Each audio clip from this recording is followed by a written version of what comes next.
नास्ति गंगा समम तीर्थम न देवः केशवात् परम गायत्र्यास्तु परम जाप्यम न भूतो न भविष्यति। अर्थात माँ गंगा के समान पवित्र तीर्थ दूसरा कोई नहीं, भगवान कृष्ण के समान देवता दूसरे कोई नहीं, ठीक इसी प्रकार गायत्री के समान मंत्र दूसरा कोई नहीं, न भूतो न भविष्यति है गायत्री मंत्र।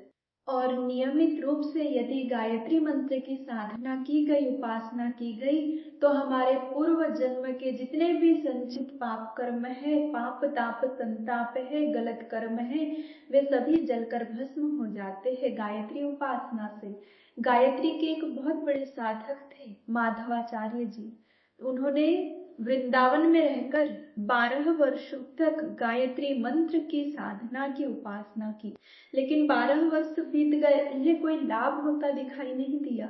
गायत्री माता प्रसन्न नहीं हुई, तो मन में उन्हें थोड़ा दुख हुआ कि मैंने 12 वर्ष से मैं गायत्री की साधना कर रहा हूँ, लेकिन मुझे कोई लाभ नहीं हुआ, मुझ पर गायत्री माता प्रसन्न नहीं हुई। तो फिर वे क्या करते हैं, काशी जाते हैं और काशी जाकर भैरव की साधना प्रारंभ करते हैं। 1 वर्ष तक माधवाचार्य जी भैरव की साधना करते हैं।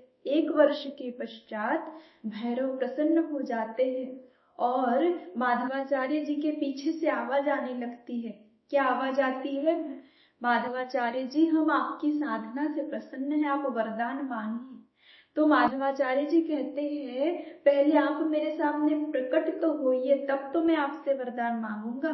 तो भैरव कहते हैं कि नहीं, मैं आपके सामने प्रकट नहीं हो सकता, क्योंकि आपने 12 वर्ष तक गायत्री की साधना की है, जिसके फलस्वरूप आपके पास बहुत अधिक तेज है, बहुत अधिक ऊर्जा है। ऐसे में मैं आपके सामने नहीं आ सकता, बस आपको वरदान दे सकता हूँ।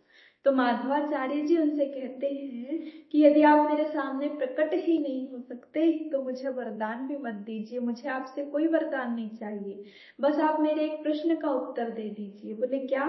तो माधवाचार्य जी कहते हैं कि जब 12 वर्ष की गायत्री साधना से मेरे पास इतना अधिक तेज है, इतनी अधिक ऊर्जा है, तो फिर मुझ पर गायत्री माता प्रसन्न क्यों नहीं हुई, मुझे कोई लाभ क्यों नहीं मिला? तब भैरव कहते हैं कि माधवाचार्य जी, आपने जो 12 वर्ष तक गायत्री की साधना की, उससे आपके पूर्व जन्म के, पिछले जन्म के जितने भी गलत कर्म थे, जितने भी पाप ताप संताप जमा थे, वे सभी जलकर भस्म हो गए, सब समाप्त हो गए। अब यदि आप गायत्री की साधना करोगे तो आपको लाभ मिलेगा, सिद्धियां मिलेगी। माधवाचार्य जी उसी क्षण काशी से पुनः वृंदावन जाते हैं, फिर से गायत्री की साधना प्रारंभ करते हैं और कुछ ही समय के पश्चात उन्हें सिद्धियां प्राप्त होती है। गायत्री माता उन्हें दर्शन देती है, उन्हें बहुत अधिक लाभ की प्राप्ति होती है। कहने का मतलब, गायत्री मंत्र का यदि हम नियमित जप करते हैं, उपासना करते हैं, साधना करते हैं, तो हमारे पूर्व जन्म के पाप ताप संताप सभी नष्ट हो जाते हैं।